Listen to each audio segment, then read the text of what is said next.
A few moments later. Good morning, YouTube! Hiningal ako. Actually, kabababa ko lang.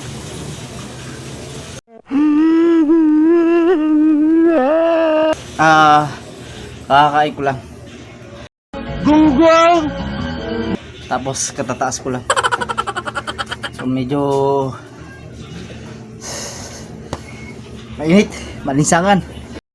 Oh my God! Mainit sa labas. So shoutout muna tayo. Galing ya. Bago tayo magsimula sa ating mga tutorial, no? So ang sila-shoutout ko ngayon ay muna natin yung listahan at para alam natin. So wala nga, hanapin natin ang ating isa-shoutout. Oh my God! Wow! From Makati City. So sa mga taga Makati City, Kalayaan Talipapa Market Building, kayo po ay sinashoutout ko. Kung hindi ko mabanggit ang inyong palan, shout Gunggong! Barinig kita sa mukha eh! Shout out na rin po dahil kayo taga Kalayaan Talipapa Market Building, taga Makati City. So shout out ko na. Ano nangyari dyan, Borge? Yun na. Gunggong! Barinig kita sa mukha eh! Dindo Estrella tailoring. Yan po sa Kalayaan Talipapa Market Building. Yan po ay meron silang tailoring. So punta po kayo doon at magpatayin ng mga uniforme, school uniform, bedsheet, kat ano po. Magpatahi po kayo doon. Meron po at meron silang mga tela. Punta na lang po kayo doon at magpatahi. Galing ya. At kina Archie Bayoy at Relim Bayoy, yung mag-asawang yan na mayroong ding tailoring. So punta po kayo doon at magpatahi rin. Marami po silang mga tela at anong gusto nyo ipatahi, kanilang tatahiin. Punta po kayo sa Kalayaan Talipapa Market Building, Makati City. At kina paring Dennis Estancia po, barbershop. Meron po siyang barbershop sa Kalayaan Talipapa Market Building. So punta po kayo kung mahaba ng mga bigote, balbas at buhok. Punta po kayo at kayo ay gugupitan ni parang Dennis. Oh my God! Estancia. Saka po kay Ronaldo Ponsalan, kay Rock and Roll po. Shout out pare. Siya po ay magaling din magtahi. Magtatahi po siya ng kahit anong tahi, papatahin nyo sa kanya. Uniforme, office uniform, kahit ano po. Marunong po siya magtahi. Punta po kayo dito, pwede rin po kayo magpa-repair. Oh my God! Saka po kay Ninyo Bayoy, kay Chacha Julby Ruidera, sa kay Wendell Aguilar, yung may kainan po dyan sa ibaba. Yung kinainan ko kanina, yung ako'y bumaba, kumain ako doon. Tapos kay Norberto, yung meron pong taon dyan, motor repair. May mga piyesa po siya at kung platan yung mga gulong, punta po kayo doon at magpaayos. Kay Norberto Bakirin. So ayop na tama yung apelyido niya, Norberto Bakirin. I-check natin para hindi tayo mabaya. Gunggong! Barinig kita sa mukha eh!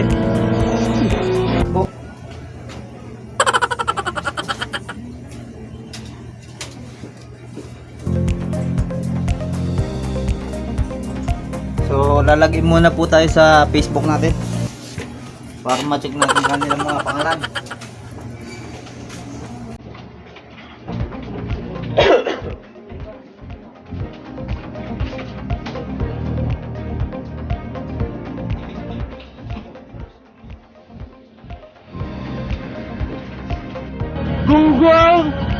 barinig kita sa mukha eh.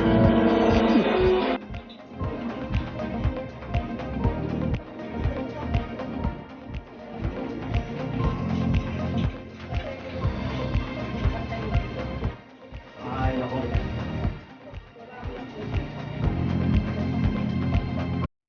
Check lang po natin. Oh my God! Para sigurado ang ating shoutout. Baka tayo nagkakamali ng sinashoutout. Si Norberto. At ilalapit natin ang ating camera. So hindi po natin siya may rotate. Naka front camera po tayo. So hanapin muna natin kay Norberto para po siya ay ating makilala yung may pagawaan. So kapag hindi natin nakita ay sa Norberto na lang, yun na lang po. So kung hanapin natin medyo matatagalan tayo sa pag-shoutout. So wala, matatagalan po tayo. So patuloy na lang natin pag-shoutout. Basta't dyan po sa may Kalayaan Talipapa Market Building, sa likod po ay mayroon siyang pagawaan ng motorcycle. Saka po nagbo-vulcanizing po siya. Punta po kayo doon. Shoutout sa iyo, Mr. Norberto. Saka po kay Carbon Sungkit. Lala nyo na yan si Carbon Sungkit. Parang Big Bike. Saka kay Jake, shoutout ng Kalayaan Talipapa Market. Saka sino pa ba? Sino pa yung shoutout natin? Si dito, si Libuno po, si Brenda, saka si Arnel Libuno. Shoutout po sa mag-asawa. Ayan po yung mitindaan dito sa Kalayaan Talipapa Market. Meron po silang sari-sari store. Punta po kayo at mamili. Kung kayo po ay bagong sahod, ayan, mas okay yan. Punta po kayo sa Kalayaan Talipapa, mamili na po kayo doon. So ang mga kapatid ko naman ang aking shoutout po from Lodok ng Cavite. So ang ating shoutout from Lodok ng Cavite, si Jolan TV. Si Jolan TV po, search niyo po sa YouTube, Jolan TV. Yan po ay aking magaling na kapatid. May channel po siya, paki-subscribe nyo po. Saka po kay paring Will channel, yan po ay aking kapatid din, meron channel. Paki-subscribe nyo rin po. At pati ito yung akin, paki-subscribe nyo na, isama nyo na. Pati po si Joe Kayab, yan po may sariling mga channel, subscribe nyo po. Saka po si Ate Joan Rivera, saka po si Ate Joy Ulas Paras. Shoutout po sa inyo, Consyal. Oh my God! Wow! Saka po kay John Arevalo. Saka po sa mag-asawang Hernandez, si Ate Nita po, saka si Kaito. Saka po sa Abilis family, kay Buboy, Ate Lydia, kay Yoyoy, kay Arlene, kay Sheila, at kung sino mang Abilis pong natitira dyan. Saka po sa aking magaling na kapitbahay, si Diomedes Tapalya, saka si Ana Tapalya, yung mag-asawa po niyan. At shoutout na rin po sa kanyang mga anak, si Janet Tapalya at si Jomar Tapalya. Yan po, yan ay sinashoutout ko aking mga kapitbahay. At saka po kay Nanay Biggie Ending, shoutout po. Ano pong labas sa ending? Shoutout po sa inyo. Saka po kay Marcel Rapi, saka Francisco Rapi, yan po ay magkapatid. So si Francisco Rapi po ay aking kumpare, ninong po sa kasal ang ninong ko sa kasal ang asawa niya, si Mona Lisa Perales Rapi. Oh my God! Wow! Yan po ay aking ninang sa kasal. So si Francisco ay aking ninong na rin sa kumpare. Saka po kay Ate Edad Diaz, kapitbahay ng aking kapatid na si Liway Mendoza. Saka po si Boyet Pingol, yan po si Liway Mendoza at si Boyet Pingol ay mag-asawa. Shout out po sa inyo at sa kanilang mga anak, si Julius, Giselle, Jessie Pingol, yan po ay sinashout out. Saka po kay Edwin Android, shout out. pagbutihan mo ang pagtatrabaho at magsipag. Saka po kay Banji Pingol, kanyang asawa, shout out. Saka po kay Jonathan Kayabyab na aking bayaw, yan po ipapaalis na uli, sasakay na ng barko. Naway pagpalain ka ng pong may kapal at pagyamanin pa ang iyong dunong. Oh my God! Wow! Galing ah. God bless. Saka po kay Ernesto III Mendoza na aking pamangkin. Saka po kay Randolph Pereya at kay Sunny Boy Pereya na magkapatid na yan. Saka si Princess Pereya, yan po yung magkakapatid. Nawa asay nasa mabuti kayong kalagayan. So ito naman po ay from San Andres, San Andres Malate. Shoutout ko po dyan si Janice Polenda Gallo. Shoutout sa iyo. Sana ay nasa mabuti kang kalagayan. Si Hazel Lim. Shoutout po ma'am. Sa po kay Ma'am Narcy Lim. Shoutout po. Sa po kay JR Lim. Yan po ay mababait na amo. Na talagang sobrang bait. Shoutout po sa inyo. Saka po kay Jessa. Shoutout. Saka po kay Daniel Clado, shout out sa iyo. Pati sa mami mo, kay Cheryl Soriano. Saka po sa aking mga chikiting si Sujin Kyu Mendoza at Shuna Jin Mendoza, shout out. At sa nanay niya lang mapagmahal sa kanyang mga anak, shout out kay Myra. Yon. So may kulang pa ba? May kulang pa ba ang ating mga shoutout? Oh my God! Wow! Tingnan natin ang mahiwagang mga listahan at ating mag-check. Tingnan natin. Ito po ha. Shoutout sa inyong lahat. At sa mga nanonood dito, sa mga viewer, shoutout sa inyo. Sana ay ako po ay matulungan yung maitaas naman ang aking subscriber. Oh my God! Wow! Nagsusumba mo po ako sa inyo. Kami po ay inyong tulungan. Tulong-tulong po tayo mga vlogger. Viewer, vloggers, kung sino man, tulong-tulong po tayo iangat ang ating mga sarili. Tulungan po natin ang bawat isa para tayo ay makatulong sa iba. So hanggang dito na lang siguro at tayo ay may kunin ba, may tuturo pa na MBR, yung short killer na part 1. So ito na yung part 2. So God bless and stay tuned. A few moments later.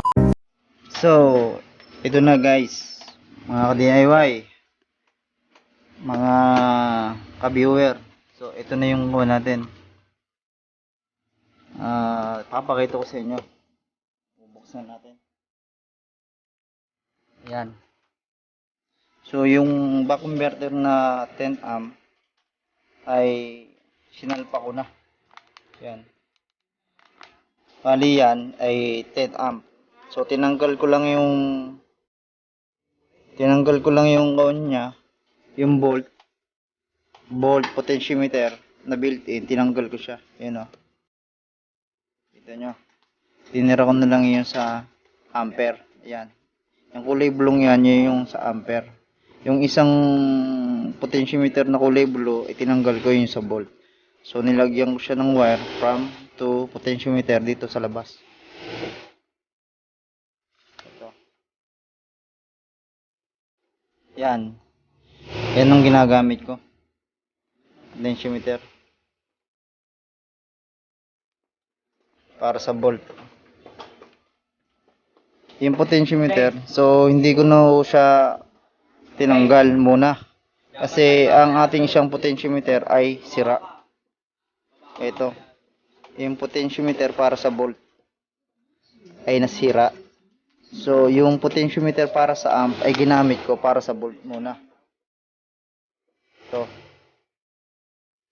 kinabit ko muna siya sa volt. So wala muna tayong ampere, potentiometer na ampere. Naka-built-in pa rin siya. Hindi ko muna ho siya tinanggal. Kasi nga wala naman tayong isa pang excess na potentiometer para sa volt. Yung para sa ampere ginamit ko para sa volt muna. Yan. So tatanggalin po natin yan by the next day kapag dumating na ho yung ating order na potentiometer. Ito. Kasi kalimitan po sa mga potentiometer na pinapadala ng mga seller minsan ay mga sira. Hindi mo na nila chinecheck bago nila ipadala. O kadalasan ay buo naman siya ipapadala. Pero pag kinakawan mo na, sinalpak mo na, doon na siya nagkakaroon ng damage o sira. So bili na lang ako kayo ng medyo okay na potentiometer, yung hindi agad nasisira. Saka yung kapag tinest mo siya sa tester, yung potentiometer ay okay. Yung sumasabay sa palo ng digital meter o analog meter na tester. Kapag pinipihit nyo yung pinaka tuner nya, yung gento, yan, kailangan nagsasabay siya. Pero no, kasi kapag tinester nyo siya, yung potentiometer, hindi mo pa naikakawan, pumapalo na ng malakas. Hindi mo pa kinawan siya, kumbaga pinipihit. Kaprasong pihit pa lang, sumasagad na yung palo. So bimili muna ho kayo ng magandang potentiometer, yung okay, tapos saka nyo siya isalpak. I-test nyo muna sa tester. So yung akin talaga hindi ko na tester yan, naisalpak ko na agad. So pag salpak natin, pagkabit natin ganun nga nangyayari, bigla siyang pumapalo ng malakas. So yung ginamit ko nga yung potentiometer ng ampere, yon yung nagsilbing volt muna. So yan, basta naikabit ko na yung 10 amp na back converter. So hindi ko na naipakita sa inyo ang pagsasalpak, kasi naipakita ko na naman to ng part 1, pagsasalpak ng mga wiring. So ni-reinstall ko lang from 20 ampere to 10 amp. So itong 10 amp okay naman siya, hindi siya namamatay basta-basta. Pag short killer tayo ng maayos. Nagagamit natin siya ng matagal. So buhayin natin. Sasalpak natin. Atin mo nang i-hold ang ating camera. Yan. Salpak natin tong ating plug. Yan. So switch natin. So milaw. Ito na. Ito po, atong potentiometer at tulad ng sinabi ko ay sira para sa volt. So design muna yan, saka ako na lang siya papalitan. Itong kabilang ito, yan na nagsilbing volt muna. Inirang ko muna siya sa amp. Hindi ko muna tinanggal yung amp. Tulad ng sinabi ko, hindi ko muna tinanggal yung potentiometer ng amp. Nakakabit pa rin. Yan. Nakakabit pa rin siya. So kinuha ko muna yung potentiometer na tong may tuner. Diyan ko muna siya ikinabit yung voltahe. So nagre-reading naman siya. Kaso medyo kawang pa rin yung reading niya. Pag pinipihit mo siya, hindi siya sumasabay agad-agad. Minsan lalakas, minsan hihina. Kaya pipili po kayo ng better kapag bimili kayo ng mga potentiometer. Magandang gamitin. Medyo sensitive ang mga potentiometer. Nang kinabit ko nga siya, kunting kawan lang, hipo lang, nag-upgrade agad yung voltahe niya. Yan, gumagana naman siya. Tulad yan, tinataas ko, biglang bababa siya ng 1.2, pero tinataas ko po yan. Ngayon, kapag ginalaw ko ng kapiraso, biglang tataas na oh. Diba? Kaya pipili kayo ng better na potentiometer, yung mas matibay. Matibay siya, quality, hindi na bali masyadong mahal. Okay lang, basta gumagana siya ng maayos, sumasabay siya sa pihit mo. Yan, 3.8. So actually yan ang gamit ng mga board ng cellphone pag nagso-short killer tayo sa cellphone. nasa 3.8, 3.7. Hanggang dyan lang po tayo, hanggang o kaya 4 volts. Hanggang doon lang po tayo, hindi tayo tataas. Tapos ang ampere po natin ay kailangan na mataas kapag tayo nagso-short killer. Yan. Bali, tested ko na po yan. Itinaas ko na yung kawan yan, yung amp niyan ng 10. 9 to 10 amp. Kasi kailangan po natin ay mas mataas na ampere. Sa akin yung kamera. Mas mataas na ampere. So, sinet ko siya. Wait lang mga kabro.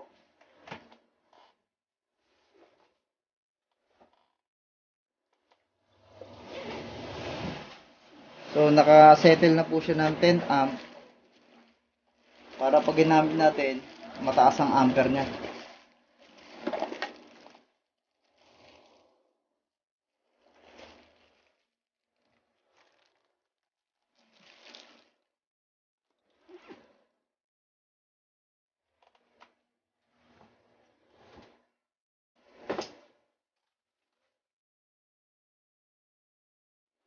Yan. So, titester rin natin yung ampere kung gano'ng kataas. So, gagamit pa tayo ng digital multimeter. So, siset natin siya ng ampere. Set natin siya ng ampere. 10 amp. Set natin siya ng 10 amp. Tapos, itong kulay pulang ito. Itong kulay pulang ito, ililipat natin dito sa 10 amp direct current volt. Ayan. Bali, sinalpak natin. From here. So, ita-transfer natin siya dito. Kasi ampere ang ating susukatin. Ayan. Susukatin natin kung ilang ampere.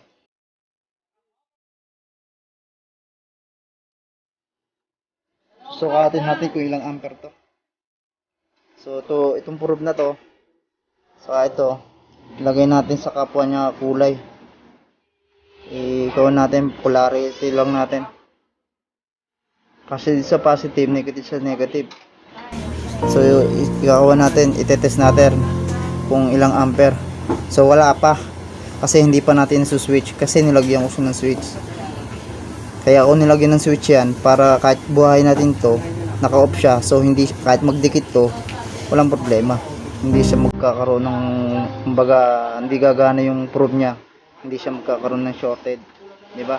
So, i-test natin, isi-switch natin para masukat natin ng ampere. Tingnan nyo yung ating digital meter. O yan. Magkakaroon siya ng reading. Habang umiinit to. So, mataas ang reading to. Nakaset na to. Sinet ko na. Ayan. Tumataas pa. Habang painit ng painit, tumataas. So, hindi ko siya mahawakan ng matagal kasi napakainit. Pero yan ay nakaset na po ng 10 amp. Sinet ko na siya. Basta sa akin lang, pinakita ko lang sa inyo. Na pwede natin gamitin na yan. Sa short killer. So, ang gagawin natin. So, balik ko muna ko itong tester.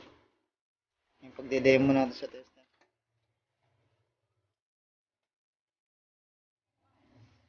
So, tetestingin natin to. Ayan, di ba 3.6 volts. So, testingin natin to sa karayom. Kung talaga siya gagana. Balik natin. Ayan. Pauusukin natin. Tingnan natin kung uusok siya.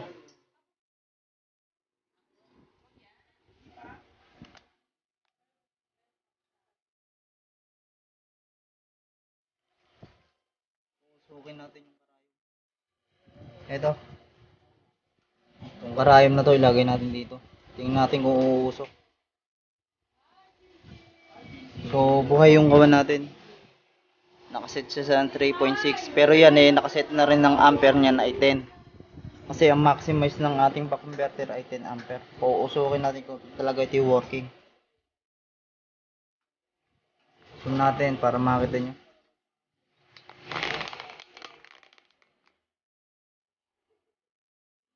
Yan. So, buhayin natin itong sa probe switch. Ayan. Balik natin doon sa karayon. So, tingnan nyo mabuti kung uusok. Para makita natin. So, ito. Pagdidikitin natin ito doon sa karayon. Tingnan nyo ha.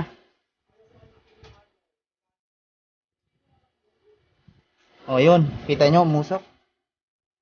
O, ulitin natin.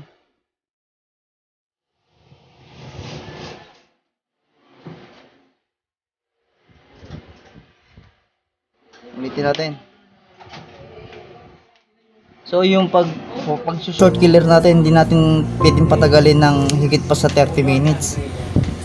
Kasi ang converter natin ay talaga magsha-shutdown. Hindi natin siya pwedeng patagalin. Ang pag short killer naman, kailangan masundot mo lang yung negative positive ng board ng cellphone at liliab na agad yung short niya. Kaya yung pag ganito tayo, siyempre hindi natin kailangan patagalin. So, hold natin. Kaya, musok na. Kita nyo. So, naipakita ko na sa inyo na gumagana ang ating short killer na MBR na ginawa natin DIY. So, naipakita ko na sa inyo na working talaga siya atin nyo. Hindi siya namatay, di ba? Ang ginamit natin doon, 10 amp. Pero hindi siya namamatay. Buhay pa rin. Kaya ako nagpalit ng back converter. Kasi yung 20 amp, kunting dikit lang, patay. Eh, hindi ko siya magagamit ng maayos. Kaya nagpalit ako ng back converter.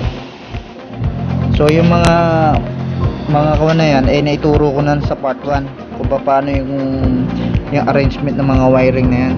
So, panoorin nyo na lang po yung part 1 para malaman nyo kung saan naka-inject yung mga wiring. Yan ang setup ko. Doon nga pala sa potentiometer, kung magsasalpa kayo sa voltahe, may pattern kung paano. Ayun o. Yung kulay dilaw nyo na nakalikong yun sa potentiometer.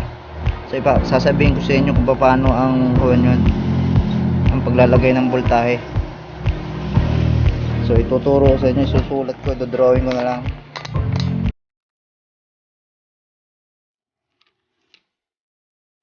Drawing ko na lang sa inyo ha. So, sulat ko, potentiometer.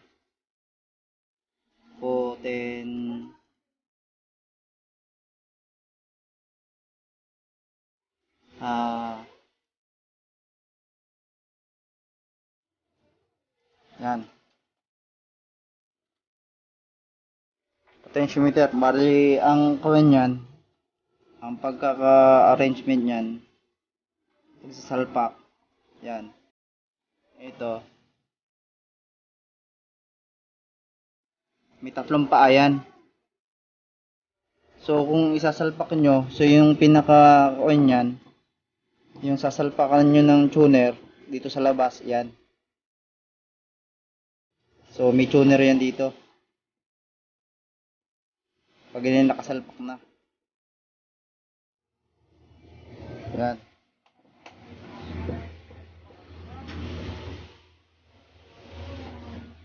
Yan ang pagkaka-assemble ng kawan natin sa potentiometer.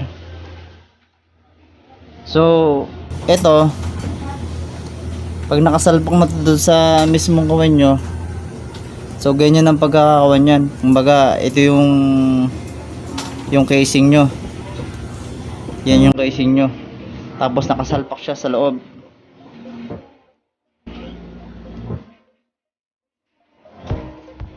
So nakasalpak na siya sa loob. Ito, bali negative to. Yan, negative.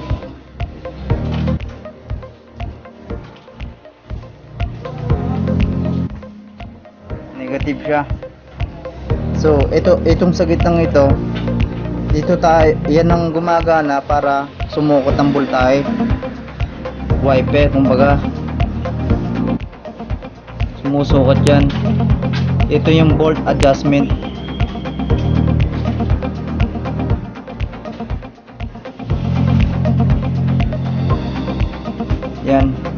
Yan ang volt adjustment, yung gitnang yan.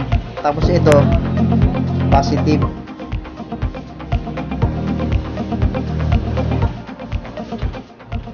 Positive yan. Pag nakasalpok na yan, katulad ng ganito, oh. Ayan. Ganyan ang arrangement yan pag nakasalpak na. Yan ang forma niyan. Yung na yan. So, ito, itong voltage na to, adjust, saka itong voltage adjustment na to, saka negative. Pag dikitin nyo siya, ganito, jumper nyo. Pag dikitin nyo yan, negative, saka yung voltage adjuster. So, ito ay itong nakaiwalay adjuster, itong positive. Itong positive, ito lang ang nakaiwalay. Ito, lagyan siya ng connection.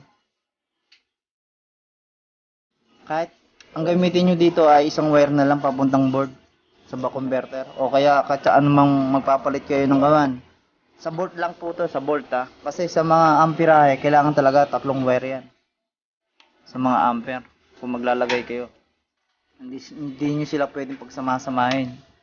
Yung 3 yun, hindi nyo sila pwedeng pagsama-samahin pagdating sa ampere. Kung ampere ang lalagyan nyo. Pero kung voltahe, ganyan ang forma. Yung negative, saka yung voltage adjuster, pagsamahan yung ganyan. Tapos lagyan nyo ng wire. Either dito, o either dito. Yan yun. Ikukunin nyo to sa board. Ikukunin nyo sa board yan. Sa buck converter o kung ano mang kakabitan yung ng mayroong potentiometer. Sa bolt po yan ha. Ito yung board. Basta't iya magkakonek po yan. Negative saka yung voltage adjuster magkakonek. Kahit lagyan nyo dito sa gitna ng wire, ikabit nyo, kahit ito wala, okay lang yan. Basta't merong isang wire na nakakapit doon sa board. Pagtapos isang positive, nakakapit din sa board. Nakakapit tong positive dito, ito, connect to sa board. Tapos isang wire nito ay nakakonect din sa board. So magkahiwalay po yan, hindi pwede pagsamahin. Ang pwede pagsamahin no itong negative saka itong voltage adjuster. Pwede nyo pagsamahin yan, pagdikitin. Yan po yun. So pwede naman kahit ito ground lang naman kasi ito ground, negative ground. GND. Ground lang po ito. So pwede naman hindi nyo na ikabit to. Ito lang, voltage adjuster, saka itong positive. Pwede na po yan. Magkakaroon na po siya ng commutation adjuster. So, sa akin lang, ang ginagawa ko, pinagkakabit ko yung ground, saka yung adjuster. Yan, pinagdidikit ko po yan.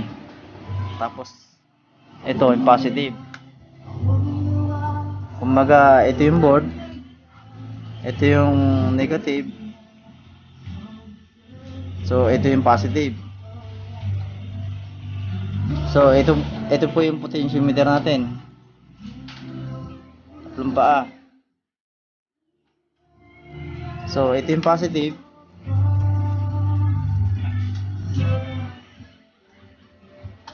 so nakakonect po yan dito sa potentiometer kasi tinanggal natin yung built-in ng potentiometer ng buck converter. Nakakabit po yan dyan, yung isang wire, positive. So hindi po natin to pwede idikit doon, yung voltage adjuster. So kailangan ito ikakabit natin dito sa negative. Kasi doon po sa potentiometer na tatanggalin natin ay 3 yan, 3 paa rin yan. Pero kung mapapansin nyo doon sa board, meron siyang line na magkasama yung ground saka yung voltage adjuster. Yan po yan ang pagkakaporma niyan pag nakakita nyo sa buck converter. Magkasama po yan. So kung lalagyan pa natin dito ng wire from negative, tapos lalagyan pa natin ng wire, i-separate natin itong voltage adjuster dito. Eh, isa lang po yan. Di ba? So, tinanggal natin yung built-in na potentiometer from back converter sa board. Inugot natin. So, makikita natin ito. Itong dalawang ito ay magkasama. Bago yung positive na isang wire ay nakahiwalay. Ganun po ang mangyayari niyan. So, pag tinanggal natin to, yung wiring dito, parang di na kayo maglalagay pa ng wire dito. Maglalagay pa kayo ng wire dito, hindi nyo na kailangan gawin yon. Pwede nyo na siyang pagkunikin. Lagyan nyo na lang siya ng jumper wire dito. Pagkunikin nyo na lang siya. Bago maglagay na lang kayo dito ng wire, isa. O either dito, isa. O di, dalawang wire na lang nakakabit, di ba? Kasi nakakonect na yung voltage adjuster saka yung negative or ground. Ganun po. Kaya pinapaliwanag ko lang sa inyo. Iyan po ay sa voltage. Katulad nyo, no? Yan, sa voltage po yan. Ayun. Ganyan yung setup ko po sa voltage.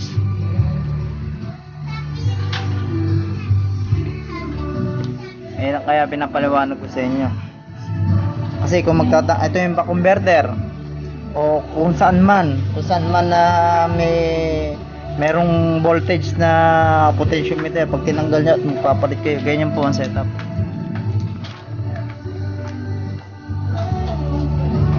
Pag tinanggal nyo yung potentiometer na built-in na kulay blue, ito, papakita ko sa inyo.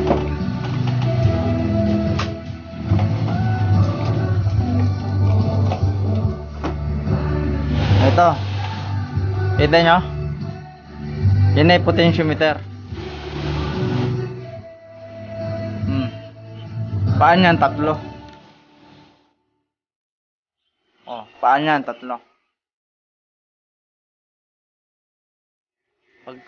Pag nakakabit sa board yan, ganyan. Tatlong paang yan. Dito. Tatlong paang yan, ha.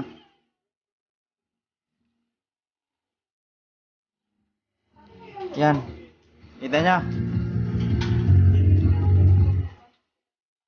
Ganyan ang arrangement yan. Oh, drawing ko pa ulit para malinaw.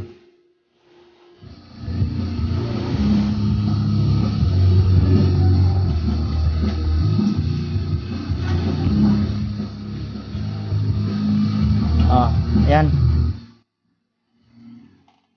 Yan ang forma yan pagka kawan yan. Potentiometer. So, ito yung pinagtanggalan nyo sa board. Kunyari, ito yung board. Potentiometer. Tinanggal nyo yan. So, may tatlong butas yan. Pero, kapag tinanggal nyo to, ito, magkakonect yan. Magkakonect po yan sa voltage. So, kung maglalagay nga kayo, tulad ng sinabi ko, lalagay nyo ng wire dito, lalagay nyo ng wire dito, pwede naman. Pwede nyo naman gawin yun. Pwede nyong gawin yun. I-separate nyo lahat. Eh, siyempre, sa akin naman, diskarte lang. Ang ginawa ko, nang tinanggal ko to, tinignan ko muna yung pattern niya na magkasama pala. So, ang ginawa ko, itong dalawang ito, itong ground or negative, saka itong voltage adjuster, so, pinagdikit ko na lang siya. Kasi isa lang naman yung direction niya. Pinagdikit ko na lang siya. Saka ko siya nilagyan ng isang wire. Oh, di ba? Yan ang ginawa ko. So, yung positive na isang paa, ito, dito, kaiwalay talaga yan. Ayan, basta sa potentiometer, ito, positive. Tapos, ito, voltage. Adjuster.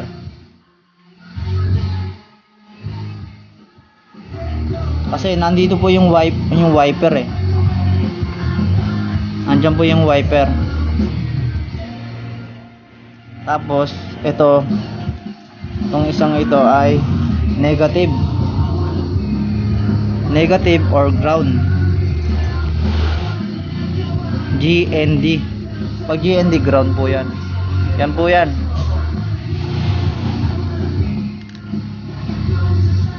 Baka ang kalimitan kasi hindi nila maisalpak na maayos yung mga potentiometer.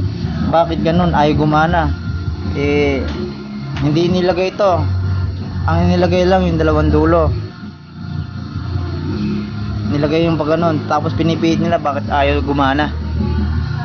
Kasi mali. Kasi nga hindi yung adjuster yung sensor niya para sa wiper. So paano magkakaroon siya ng indicator na nag-a-adjust? So hindi mo naman dinikit yung wiper. So kailangan idikit yung wiper na yan. Ang iba naman itong gitna saka negative inilagay niya itong negative isang wire dito pagpalagay natin ito paliwanag ko sa inyo.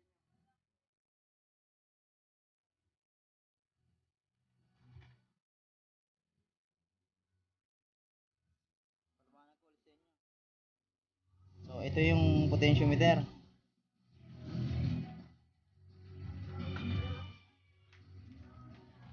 So ang ginawa nila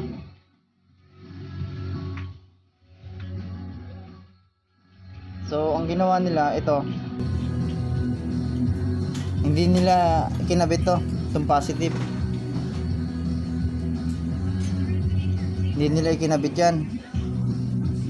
Ang kinabit nila dito sa board itong dalawang ito, sinalpak niya dito tapos sinalpak niya doon sa positive.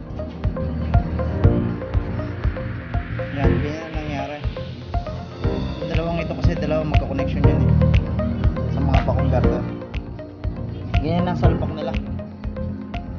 So mali yan, hindi talaga gagana, di ba? O ito anong nangyari naman, meron naman dito ang salpak.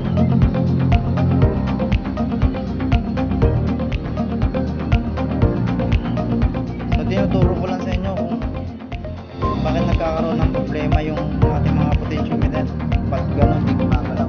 So ganito naman na nangyayari ng diba? So ito itong volt adjuster sa gitna. So tama naman yung salpak niya. Yung volt kasi nilagay niya doon sa negative. Pwede naman, tulad ng sinabi ko, pwede niyo pagsamahin itong volt adjuster niya. Tama naman ang pagkakasalpak niya. Kaso ang problema, ang negative naman ang nilagay niya dito sa positive. So ang takbo naman ng tumatakbo siya, nagkakaroon siya ng computation, pero mali. Ang mangyayari ngayon yan, ang adjust ng salip na pagpalakas pahina. Pagkaka-adjust ng voltahe. So pag kinutune natin siya ng palakas, ang nangyayari yung ang reading ng gawin niya salip na 20 volt pabawas, magiging kumbaga babalik yung kawan niya, hindi siya pataas pag pinihit natin pag ganito, diba? Kasi nga ang pagkakasalpak ng negative ay nasa positive, tapos itong voltage wiper okay naman, tama yung pagkakasalpak niya. Kaso nga lang yung negative isinalpak niya doon, so maling-mali na. So dapat itatama natin yung katulad ng sinabi ko, ang arrangement ng potentiometer. Pag tinanggal natin sa mga buck converter o saan man merong silang potentiometer na built, tinanggal natin, pag pinalitan natin ng ibang potentiometer, so kailangan yung dalawa ito, so pwede natin siyang pagsamahin, tapos ito positive. Ganun ang mangyayari niyan. Di ba? Ganyan na resulta niyan. I-drawing ulit natin para mas maliwanag.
So sana may natutunan kayo, no, sa ating ginawang MBR. Yan. So ito ay working na. Kita nyo naman kanina umusok, di ba? Working na siya. At ito ay napaliwanag ko na rin kung ano yung mga power supply na yun. Yan, yung kinabit kong yan. Ito sa charging. Sa charging yung isang yun. So charging yan. Ito naman para sa exhaust 12 volts. Kasi ito 5 volts lang. Ito mang digital meter natin ay nakakonect sa output ng power supply. Ito yung power supply. Output niyan, dyan natin kakabit yung negative positive ng digital meter.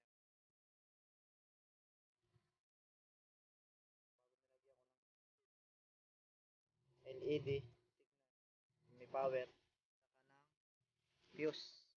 Yung 110 ay hindi siya naka-directly na. Para ang unang sisiraan niyan ay fuse. Hanggang dito na lang ang aking tutorial. At sana ay natutunan kayo sa aking mga invention. So, disclaimer lang sa mga technician, kung kayo ay may mga anak na medyo malikot ang kamay, paghahawak ng mga tool ng ginagawa natin, inyong pagsasabihan para po ay maligtas siya sa kapahamakan. Para kasi hindi natin po may iwasan ang aksidente. Tayo ay humahawak tayo ng kuryente at gumagamit tayo ng kuryente. 220 po ang ating kuryente. Baka po ay mahawakan bigla ng bata ang ating ginagawa. Kaya ingatan nyo po ang inyong mga anak. Huwag tumait sa inyo kapag may ginagawa kayo. Hanggang dito na lang po. At sana paki-subscribe nyo po ang aking channel. At sa mga kapatid kong may channel din na meron ding YouTube channel, si Jolan TV, si Paring Will channel, sa si Joe Kayab. Subscribe niyo po sila. Subscribe lang po. At sana po ay huwag kayong magsasawang sumuporta sa akin. Kahit medyo naboboring kayo. At sana ay huwag kayong magsasawang manood ng aking tutorial. Ito po ay mga gamit ko. Yan. Ito po ay hot air ko. Yarbuli 8586 hot air saka soldering. Yan, magkasama po siya. Tapos bumili pa ako ng separate na isang soldering na 60 watts. Pareho ko po silang ginagamit po. Pero for the meantime, ang ginagamit ko ay ito, 60 watts. Naka-separate po siya. Hindi ko muna po ito ginagamit.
atin mo nang papatayin ang ating kawan. So sana may natutunan po kayo, at yun nga, tulad ng sinabi ko, pakitulungan nyo naman ako, tayong mga technician, mga vlogger, tulong-tulong tayo. Alam nyo naman na lahat naman tayo ay nagsisimula sa wala. So yun na lang po. More power and God bless.